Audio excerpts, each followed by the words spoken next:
चैतन्य देव जी मां करुणा करके जगन्नाथपुरी में विराजमान है। श्री पाद रघुनाथ दास जी गोस्वामी का पीछे आप चरित्र सुन रहे थे, उसके बीच का प्रसंग है कि इधर से तो चलने की प्रबल लालसा और इधर जगन्नाथपुरी में महाप्रभु का बहुत यश फैल रहा था और वो फैलते फैलते काशी पहुंचा यश, क्योंकि वो यश जैसे वायु प्रवाहित होती है ऐसे बिस्तरे सब जग विमल कीर्ति अद्भुत। तो जो कीर्तिमान जन है वो जब महत्पुरुषों की कीर्ति सुनते हैं तो एक दोष ऐसा है जिसको त्यागना बहुत कठिन कहा गया है। कंचन तजना सहज है, सहज त्याग का ने, पर मान बड़ाई ईर्ष्या दुर्लभ तजना है। कोई स्त्री त्यागी हो सकता है अर्थात काम भोग विजयी हो सकता है, कोई कंचन त्यागी हो सकता है अर्थात वित्त तृष्णा पर विजय प्राप्त कर सकता है, पर ईर्ष्या का प्रतिष्ठा का त्याग करना बहुत कठिन बात होती है। तो श्री पाद प्रबोधानंद जी जो वृंदावन में हिमामृत की रचना करने वाले हैं, इनका नाम था प्रकाशानंद जी महाराज। ये बहुत अद्भुत विद्वान, शास्त्रों के बड़े ज्ञानी। जब उन्होंने सुना कि सार्वभौम भट्टाचार्य जी एक थे, बहुत बड़े विद्वान थे वो, ऐसे एक बार कोई ग्रंथ सुना दो केवल, उनको कंठस्थ हो गया, तो उनकी भी बड़ी। तो जब उन्होंने ये सुना कि सार्वभौम भट्टाचार्य चैतन्य महाप्रभु के शरणागत हो गए, तब उनको असहनीय हो गया महाप्रभु का यश।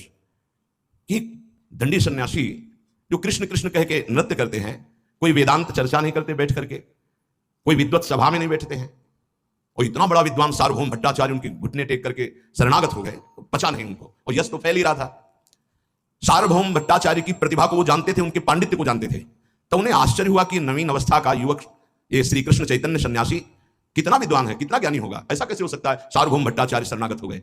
यहां ज्ञान शरणागत नहीं करा रहा, यहां प्रेम करा रहा है, जो भगवान को भी अधीन कर, ये तो भगवान ही है। और ये सन्यासी वेदांत को कुछ समझ नहीं रहा है। क्या है? प्रकाशानंद जी के हृदय में प्रश्न उठ रहा है। वो बड़ी अद्वैत वेदांत निष्ठा के पारंगत विद्वान थे प्रकाशानंद जी, पर कहीं ना कहीं उनके हृदय में सरसता थी। ये बड़ा सूक्ष्म ज्ञान का विषय है कि जिसे हम महत्व देते हैं उसको यदि हम कर नहीं रहे होते तो द्वेष हो जाता है, निंदा करने लगते, पर अंदर महत्व होता है। अब वो एक श्लोक लिखा और कुछ भक्तों के पास उस श्लोक पत्र को दिया और कहा जगन्नाथपुरी जाओ और चैतन्य श्री कृष्ण चैतन्य सन्यासी को हमारा श्लोक देना। पहला, यत्रास्ते मणिकर्णिका मलहरी स्वदीर्घिका दीर्घिका रत्नम तारक मोक्षदम मृततनो शंभु स्वयं यच्छति एतत्वद्भुतमेव यत्सुरपुरान् निर्वाण मार्ग स्थितान् मूढ़ोन्यत्र मरीचिकासु पशुवत् प्रत्याशया धावति। बहुत कड़ुआ श्लोक लिखा। जिस स्थान पर मरण कर्णिका कुंड है, पापतापहारिणी स्वदीर्घिका भगवती भागीरथी गंगा है, और क्षुद्र जीवों को भी परम पद मोक्ष पदवी प्रदान करने के लिए शूलपाणी भगवान शंकर विराजमान है, ऐसे परम पावन काशी को छोड़ करके मोक्ष पदवी जहां नीचों को भी प्राप्त हो जाती है, तो मूर्ख लोग ही पृथ्वी में पशु के समान अन्यत्र भटकते हैं। ये बड़ा आश्चर्य है। ऐसा लिख के महाप्रभु के लिए भेजा। जब वो नीलाचल पहुंचे, महाप्रभु को प्रणाम किया और प्रकाशानंद जी का पत्र दिया। धैर्य की मूर्ति, प्रेम की मूर्ति, इन शब्दों का क्या प्रभाव। महाप्रभु ने बहुत प्रसन्नता पूर्वक पत्र लिया और पढ़ा और हृदय से लगाया, मुस्कुराए। सार्वभौम भट्टाचार्य जी बैठे थे, उन्होंने कहा प्रभु देखने की अनुमति है, पत्र में क्या है। पर उनका देखने की नहीं, सुनाने की भी है, सबको सुना दीजिए। महात्मा का आदेश है, बहुत बड़ी बात कही है। स्वरूप दामोदर खड़े हुए विद्वता की वो भी मूर्ति थे। श्लोक देर नहीं लगा, सबको अर्थ समझ में आ गया कि क्या। श्रीपाद प्रकाशानंद जी के पांडित्य की प्रशंसा करते हुए चैतन्य महाप्रभु ने कहा वाह धन्य है, बहुत सुंदर। पर उन भक्त से कहा तुम वापस जा ही रहे थे, एक श्लोक हमारा भी दे देना।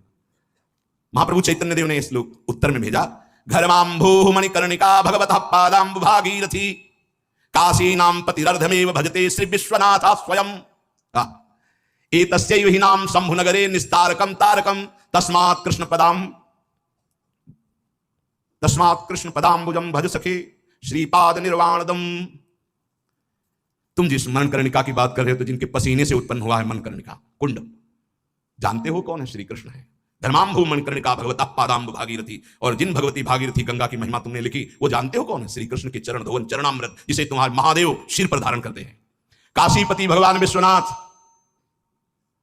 जिनके आधे अंग से सामर्थ्यवान है। काशी नगरी में जो तारक मंत्र देते हो हमारे श्री हरि का ही नाम है। जो माथे पे गंगा विराजमान की श्री कृष्ण का चरणोदक है। और मोक्षाधिपति त्रिभुवन में श्री कृष्ण को कहा गया है प्यारे श्री कृष्ण के चरणाम्भोज का चिंतन करो, उन्हीं के चरणारविंद का आश्रय लो, तुम्हारे हृदय में मोक्ष सुख भी लघु लगने लगेगा। महाप्रभु ने श्लोक भेजा। प्रकाशानंद स्वामी जी ने जब श्लोक पढ़ा, थोड़ी देर तो ऐसा लगा जैसे किसी ने झकझोर दिया पूरे हृदय को। फिर कहा हाँ हाँ विद्वान तो है ही ना, ऐसा अंदर के भाव को छुपाते हुए बाहर से फिर एक श्लोक लिखा। महाप्रभु का एक नियम था कि जब सामने प्रसाद कह के रख दिया जाता था तो चाहे 25 सब्जी हो, 25 प्रकार का पदार्थ हो, पदार्थ न देखकर प्रसाद भाव से पाते थे। और ये किसी गुप्त भक्त ने उनके बताया कि वो सन्यासी होकर 25 प्रकार का पदार्थ, क्योंकि महाप्रभु का यह था कि प्रसाद भगवत स्वरूप होता है और उसको तत्काल पाना चाहिए, बिना ये विचार के कि पकवान है कि कच्चा है कि ये सब नहीं, भाई हम तो अमुक अमुक पदार्थ हमें अनुकूल नहीं पड़ता, वहां नहीं, तत्काल थोड़ा थोड़ा सब कुछ प्रसाद है भगवत स्वरूप। कल एक उपासक कह रहे थे, अच्छे वैष्णव हैं, कि जब हम कुछ पाते हैं तो हमारे अंदर भजन की तरंगें रुकने लगती। तुमका कुछ क्यों पाते हो? निषेध है, कुछ नहीं पाना चाहिए। बोले जीने के लिए तो पाना है, तो प्रसाद क्यों नहीं पाते? बोले नहीं, वही प्रसाद तुमका कुछ क्यों? बोले आप उसे कुछ की तुलना में रख रहे हो भगवत प्रसाद को। अच्छा, प्रसाद पाने के बाद भजन की तरंगें बढ़ती कि घटती है? तो यहां तक गले तक ठांस के क्यों पाओ? प्रसाद है, अल्प पाओ, देखो भजन बनता है कि नहीं बनता। जब प्रसाद मिले तो बिना विलंब किए पहले उसे मुख में डालना चाहिए, ये सिद्धांत है। प्रसाद रख दो, थोड़ी देर बाद, यह अपमान है प्रसाद, लाओ लाओ माथे पे लगाओ, पहले प्रणाम करो, और किनका मुख में, अगर बिल्कुल समय नहीं तो किनका मुख में डालो, बाद में भरपेट पाना, अभी पहले मुख में डालो। प्रसाद का तत्काल सम्मान, जो महाप्रसाद का सम्मान करते हैं उनको भगवत प्राप्ति होती है। महाप्रसाद का, चरणामृत का, वैष्णव का, श्री विग्रह का, गुरुमंत्र का, ये बिल्कुल हृदय में रख लो, भगवत स्वरूप है, इन पर कभी संशय नहीं हो। इसलिए प्रसाद में बढ़िया या रूखा सूखा ये नहीं देखा जाता। जो प्रसाद में प्रभु सब थोड़ा थोड़ा प्रसाद रूप में पाते थे। संन्यास नियम को जानने वाले प्रकाशानंद जी, उनको जब ये पता चला तब उनको लगा कि सन्यासी को तो भिक्षान्न पाना चाहिए, वो भी सूखा, ये 25 प्रकार की सब्जी, ये सब विविध प्रकार के रसों का जो पृथक पृथक स्वाद ले। अच्छा, उनको रस दिखाई दे रहे, महाप्रभु प्रसाद पा रहे। अब भक्तजन प्यार से ऐसे समर्पित करते, थोड़ा थोड़ा महाप्रभु पा लेते। 50 भक्त ऐसे कि महाप्रभु हमारा किनका पावे। जैसे गौड़ देश से सब जगन्नाथपुरी जाते तो कई लोग एक साथ निमंत्रण देते कि महाप्रभु पावे, महाप्रभु पाते। तो 25 प्रकार की भोग सामग्री जो प्रभु को भोग लगाई गई वो, और जगन्नाथ जी का भोग तो आता ही, प्रसाद आता ही। अब वो संन्यास धर्म के अनुसार मस्तिष्क प्रधान प्रकाशानंद जी को अवसर मिल गया। अब वो क्या जाने कि महाप्रभु की स्थिति क्या है। स्थिति में जो पहुंचे हुए महापुरुष हैं वो तो अवतार हैं, उनके ऊपर साधनात्मक नियम नहीं देखे जाते कि साधक को अगर साधना देखनी है तो भगवत प्राप्ति की साधना करने वाले की देखो। जो भगवत प्राप्त हो गए वहां साधना नहीं, वहां स्थिति होती है। अब वो स्थिति से बालवत विचरण करते, तुम कैसे अंदाज लगा पाओगे। उन्होंने एक बड़ा कठोर श्लोक लिख के भेजा महाप्रभु चैतन्य देव को। पहले श्लोक के बाद झकझोर तो गए थे और कहा बहुत विद्वान है, पर वो हृदय बर्दाश्त नहीं कर पा रहा था। विश्वामित्र पराशर प्रभृतयो वातांबुपर्णासनास्तेपि स्त्री मुख पंकजम सुललितम दृष्टैव मोहं गताः शाल्यन्नम सघृतम पयोदधियुतम भुंजन्ति ये मानवास्तेषामिन्द्रिय निग्रहो यदि भवेत् विंध्यस्तरित सागरम। लिख के भेजा कि विश्वामित्र पराशर और बड़े बड़े ऋषि महर्षि जो केवल वायु पी के रहते थे, उनके सामने जब अप्सराएं आई तो उनके मुख कमल को देख करके मोहित हो गए और संयम से रहित हो गए। इन ब्रह्म ऋषियों की ऐसी दशा हो गई जो सूखे पत्ता खाते थे, वायु पीते थे, और ये जो नित्य प्रति बढ़िया चावल दूध दही और घी बने हुए नाना प्रकार के सब्जी के पदार्थ खाते हैं, इनकी क्या दशा होगी। क्या इनकी इंद्रियां संभव है बस में रहे? अगर ऐसा संभव है तो मैं कह सकता हूं कि विंध्याचल महान पर्वत समुद्र में तैर सकता है, अर्थात असंभव। ये जो अच्छे अच्छे घृत साल हलवा पकौड़ी ये वो सब पाते हैं, क्या इंद्रियों का संभव है संयम कर सके? क्या अपने धर्म का पालन कर सकते हैं, संन्यास धर्म का? महाप्रभु को लिख के भेज दिया। महाप्रभु अभी श्लोक को पढ़ा तो गंभीर मुद्रा में हो गए और स्वरूप दामोदर से कहा, हम कहते थे ना कि सन्यासी को ऐसा नहीं पवाना चाहिए, तुम लोग पवाते थे, देखो ना ये बड़े जन हैं, इन्होंने आदेश किया ऐसा। स्वरूप दामोदर ने पत्र देखा और कहा, प्रभु इसको अभी हम उत्तर देते हैं। महाप्रभु ने सरलता से कहा, बड़े जनों को उत्तर नहीं देते, उनकी आज्ञा का पालन करते हैं। विवेकियों को समझना चाहिए। जो सेवा में थे उनके तो आग लग गई कि हमारे महाप्रभु को ऐसा कैसे लिख दिया।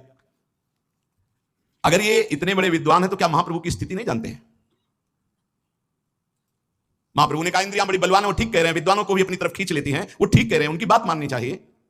सोचा कि अगर महाप्रभु ने कह दिया आज से तो फिर सब बंद हो जाएगा, महाप्रभु का वैसे ही शरीर कृश हो रहा है, क्या सन्यासी श्लोक भेज दिया। महाप्रभु से कहा, थोड़ी हम अनुमति चाहिए, एक श्लोक भेजना चाहते हैं। महाप्रभु मौन रहे तो मौनम स्वीकार लक्षणम। तत्काल एक श्लोक की रचना की और भेजा कि सिंहो बली द्विरदसूकर मांस भोजी संवत्सरेण कुरुते रतिमेक बारम पारावतस्त्रण शिखा कण मात्र भोगी कामी भवेद अनुदिनम वद कोत्र हेतु। बड़े विद्वान हो, इसको समझना। महाबली सिंह बड़े बड़े पशुओं को, हाथियों को मार करके खाता है, वो स्वयं शिकार करके खाता है, फिर भी एक बार काम क्रीड़ा करता है संवत्सर में। कहीं कहीं पाया गया है कि एक बार आयु में केवल एक बार काम क्रीड़ा करता है। और दूसरे विपरीत कपोत कंकड़ चुकता है, तृणों का अग्रभाग या बाजरा आदि का दाना पाता है, और एक दिन में सैकड़ों बार काम भोग करता है। कबूतर आदि पक्षी बड़े ज्ञानी हो, भोजन के ऊपर ही यदि काम भाव है तो विचार करके बताओ ऐसी वैषम्यता क्यों? बड़े बड़े महान बलि पशुओं का बलात् हिंसा करके खाने वाला सिंह जीवन में एक बार संभोग करता है या संवत्सर में करता है, और कबूतर कंकड़ और घास का अग्रभाग या दाना चुनने वाला एक दिन में सैकड़ों बार करता है। तो क्या भोजन का ही काम पर है, तो फिर कबूतर को कौन सा घी दूध रबड़ी रसगुल्ला पाता है। श्रीपाद प्रबोधानंद जी के पास ये श्लोक गया, दूसरा लिखने की हिम्मत नहीं हुई, कलम बंद हो गई। अब उत्तर प्रत्युत्तर। सार्वभौम भट्टाचार्य ने कहा, काशी का महात्मा बहुत है। महाप्रभु से कहा, प्रभु मैं इसको ललकार कर काशी में परास्त कर। बहुत बड़े विद्वान सार्वभौम भट्टाचार्य जी, इसे समझा के आएंगे कि भक्ति का क्या स्वरूप है। महाप्रभु ने कहा, हमारे पास रहकर जय और पराजय का विषय, शास्त्रार्थ का विषय, क्या तुम प्रतिष्ठा चाहते हो? क्या तुम उनको पराजित करके विजय चाहते हो? क्या तुम उनको इष्टदेव का स्वरूप नहीं देखते हो? हाथ जोड़ करके कहा, प्रभु मैं इष्टदेव मान रहा हूं, लेकिन हमारे इष्टदेव से बार बार अभद्र व्यवहार, हम जाकर के नहीं। सार्वभौम, स्वभाव का परिवर्तन ही विद्वता है। क्या महाप्रभु की सहनशीलता! थोड़ा सा शास्त्र पढ़ लिए तो तुम उनको परास्त करने की सोच रहे। भक्त का ऐसा स्वभाव नहीं, भक्ति में आवेश को दबाया जाता है। महाप्रभु के कहने पर फिर उन्होंने कहा, प्रभु काशी तो जाएंगे और इसको मजा चखा के आएंगे कि विद्वता किसे कहते हैं। बार बार ये श्लोक भेजते हैं। महाप्रभु ने मुस्कुरा दिया, मानो आज्ञा मिल गई। कहा नहीं स्पष्ट जाओ, और मुस्कुरा दिया। मुस्कुरा इसलिए दिया कि तुम समझते हो कि प्रकाशानंद साधारण विद्वान है, जाओ एक बार, हमारा सार्वभौम भट्टाचार्यपन का होना भी एक बार धुलना चाहिए। जो हम समझा रहे हैं नहीं समझ में आ रहा। काशी गए, लेकिन ये भी शास्त्रार्थ शुरू किया, विद्या का मूर्तिमान स्वरूप। ये श्रीपाद प्रबोधानंद जिनकी वृंदावन महिमामृत सुनते हैं, सार्वभौम भट्टाचार्य भूल गए शास्त्रार्थ करना। कुछ दिन में लौट के आए, महाप्रभु ने कहा, कहो पराजित करे आए? बोले, प्रभु बहुत विद्वान है। बोले, हम जानते थे इसीलिए कह रहे थे, नहीं जाना। भक्ति का अंकुर उदय किए, प्रभु असमर्थ रहा, बहुत विद्वान है। लज्जित होने लगे। महाप्रभु ने कहा, नहीं नहीं, लज्जित होने की जरूरत नहीं, क्योंकि तुमने स्वयं के अभिमान से उनको परास्त करने की नहीं सोची थी। कोई भी अपने गुरु की अवहेलना नहीं सह सकता, इसलिए तुम वहां गए थे। तुम्हारा जाना सम्माननीय है, पर वो बहुत अद्भुत विद्वान है, उसको ऐसे नहीं परास्त किया जा सकता, विद्वता से नहीं, प्रेम से। महाप्रभु के इन बातों का बड़ा प्रभाव पड़ा। सार्वभौम भट्टाचार्य आगे कभी किसी को तर्क में परास्त करने की सोच भी नहीं रखी। ये होना ही चाहिए, विद्वता हो, पर गुरुजनों के लिए विद्वता का प्रयोग करना निषेध नहीं है। जैसे, पर यही वैष्णव पद्धति है कि वो इसे भी स्वीकार नहीं करते। जैसे रूप जी को एक दिग्विजयी विद्वान आया और कहा, या तो शास्त्रार्थ करो या पराजय लिखो, तो उन्होंने पराजय लिख दिया। जब उनके शिष्य श्री जीव गोस्वामी ने सुना, तो उनका, मैं तो एक छोटा सा दास हूं, मेरे से शास्त्रार्थ करके देख, तो मेरे गुरु को पराजित कर दिया, एक क्षण में परास्त कर दिया। और जब ये बात रूप जी ने सुना, तो जीव गोस्वामी का त्याग कर दिया। क्यों आनंदित हो रहा था विजय में, तुमने क्यों से दुख दिया? कैसा महापुरुषों का हृदय होता है। इधर श्री पूज्य रघुनाथ दास गोस्वामी जी, समय बड़ा बलवान होता है, निकलने का अवसर ही नहीं मिलता था। पूर्व चर्चा कल की अरुणोदय का समय